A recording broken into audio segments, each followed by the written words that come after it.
Picture this. It's 859 AD.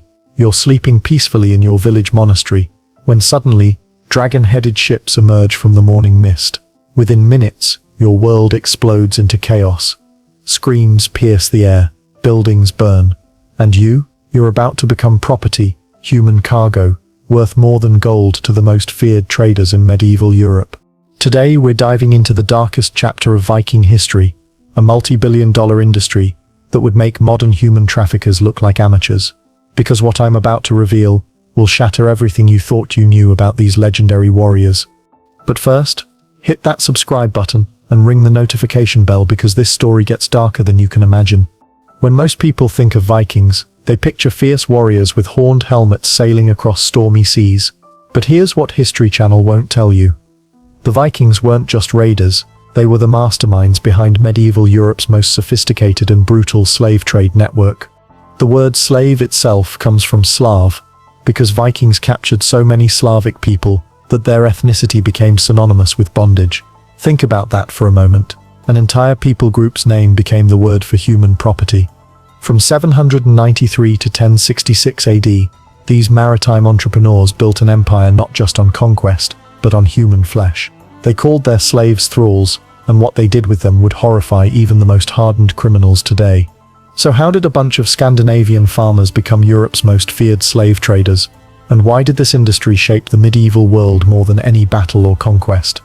Let me take you back to a time when human life had a price tag.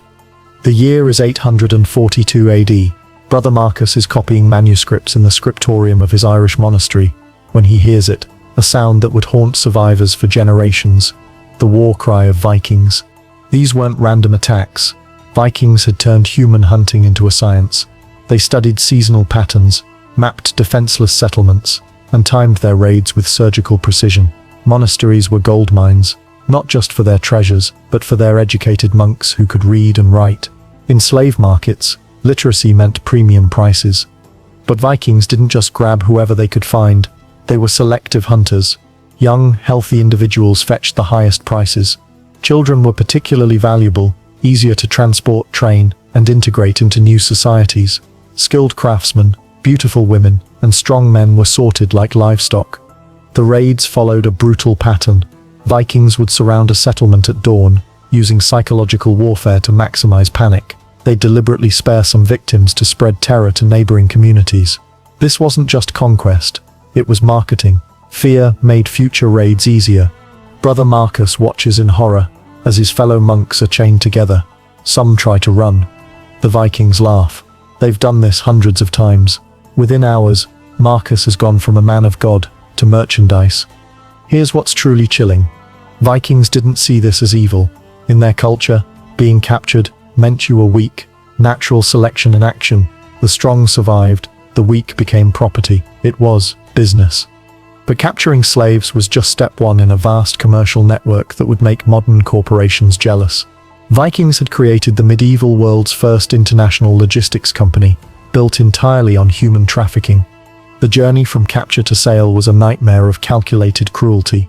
Slaves were chained in ship holds for weeks, given just enough food to survive. Many didn't. Vikings had already factored mortality rates into their profit margins. Dead slaves were simply thrown overboard. The real genius, if we can call it that, was in their distribution network. Vikings had established trading posts from Iceland to Constantinople, each specialized for different markets. Dublin became the Atlantic hub. Kiev controlled the Russian river routes. Each post was a human processing center. At these markets, slaves were displayed like cattle. Buyers would examine teeth, muscles, skin. Women were inspected for childbearing potential. Men were tested for strength. Children were evaluated for training potential. Each person was reduced to their economic value. The Vikings had even developed quality control systems. Healthy slaves got branded marks, indicating their origin and condition. Sick ones were often killed rather than risk contaminating valuable cargo. This wasn't just barbarism, it was industrialized dehumanization. But where were all these slaves going? And what happened to them once they were sold? The answer will shock you. The demand for Viking slaves came from the most powerful civilizations of the medieval world. Byzantine emperors filled their palaces with Nordic thralls. Islamic caliphs in Baghdad and Cordoba paid premium prices for European slaves. Even Christian kingdoms, despite official condemnation, were secret customers. Why such high demand? Vikings had a reputation for capturing the highest quality slaves. Their raids targeted educated populations, monks who could read Latin, craftsmen who knew specialized trades, warriors who could be retrained as guards. In Byzantium, Viking slaves became palace eunuchs, concubines, and skilled laborers. The emperor's Varangian Guard, his elite personal army, was filled with Vikings, some of whom had started as thralls themselves. The irony is staggering, slaves becoming the protectors of the very system that enslaved them. In the Islamic world, European slaves were prized for their perceived exotic beauty and intelligence. Slave girls from Ireland and England commanded prices equivalent to entire estates. Male slaves were often castrated and trained as administrators, the ultimate degradation for Viking warriors. But here's where it gets really dark. Some Vikings didn't just sell their slaves, they rented them out for specific purposes. Seasonal labor, military campaigns, even breeding programs. Human beings became renewable resources in a medieval gig economy. The profit margins were astronomical. A successful slave raid could yield returns of 10,000% or more. No wonder Viking society became addicted to this trade. It wasn't just profitable, it was reshaping their entire civilization. So what happened to those who ended up as thralls in Viking society itself? The reality was a nightmare of systematic dehumanization that makes modern slavery look humane by comparison. Thralls weren't just property, they were living tools. They had no legal rights, no personal possessions, no hope of appeal. Their children were automatically slaves, creating generational bondage that could last centuries. The word thrall literally meant one who serves, but this service extended to every aspect of human existence. Male thralls were worked to death in agriculture, construction, and mining.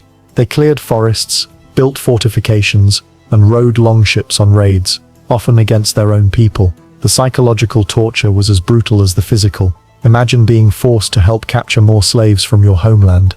Female thralls faced even worse fates. They were domestic servants, concubines, and breeding stock. Viking law explicitly allowed masters to rape their female slaves without consequence. Children born from these assaults became property of the father, if he chose to acknowledge them at all. The most horrifying practice was ritualistic sacrifice. When important Vikings died, their thralls were often killed to serve them in the afterlife. Archaeological evidence shows slaves buried alive with their masters. Surrounded by signs of struggle, they literally fought for their lives until the end. But some thralls found ways to fight back, and their resistance methods would inspire underground networks for centuries. Are you horrified yet? Because we're just getting started. Hit that like button if this is the most disturbing history you've learnt on YouTube, and trust me, it gets worse. Despite the overwhelming oppression, thralls developed sophisticated resistance networks that would make modern intelligence agencies proud.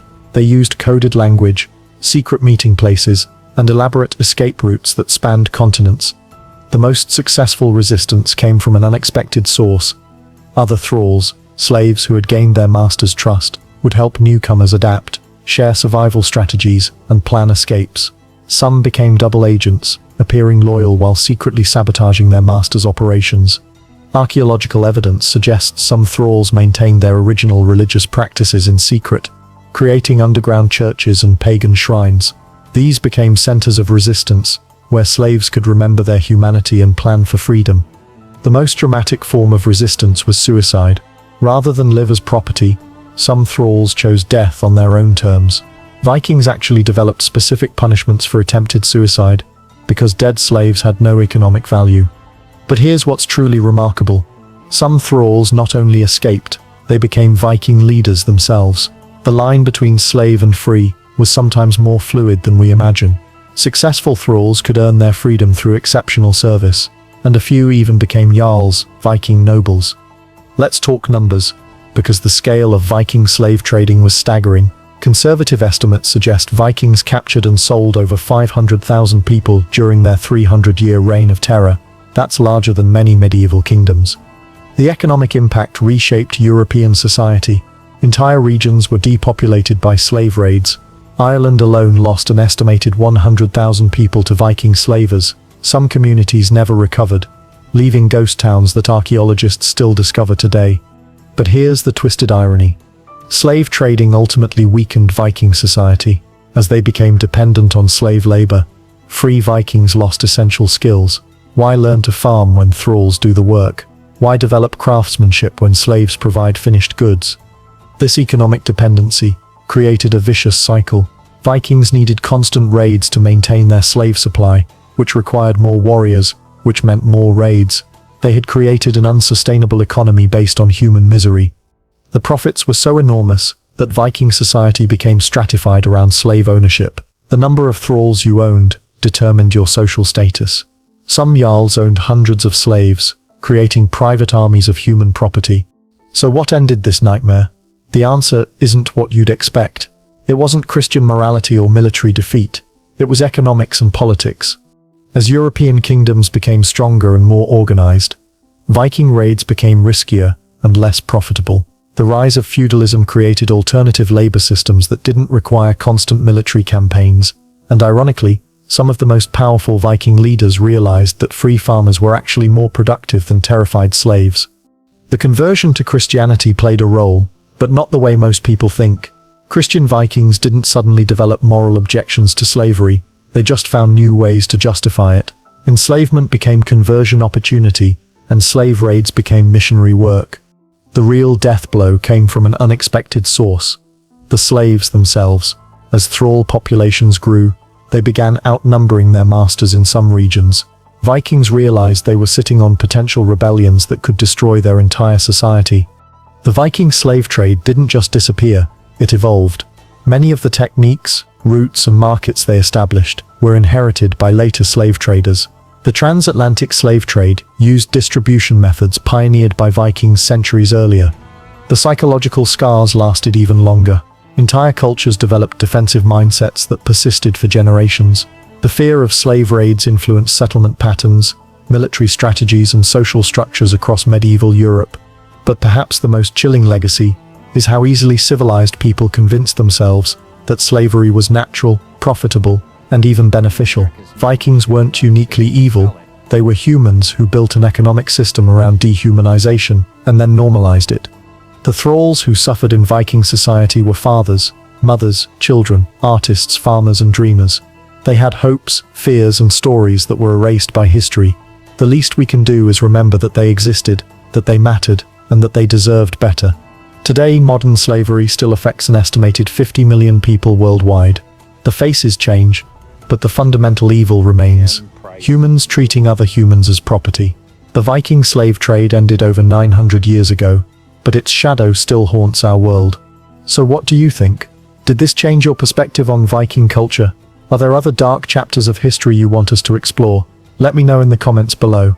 If this video disturbed you, share it, because sometimes the most important history is the most uncomfortable. And don't forget to subscribe and hit that notification bell, because next week we're diving into another story that history books don't want you to know. The truth about medieval Europe's most powerful queens, and the absolutely brutal methods they used to stay in power. Trust me, you won't see it coming. Until then, remember, history isn't just about the past. It's about understanding how humans can create both beauty and horror, sometimes simultaneously. The choice of which we create today is ours. Thanks for watching, and I'll see you in the next video.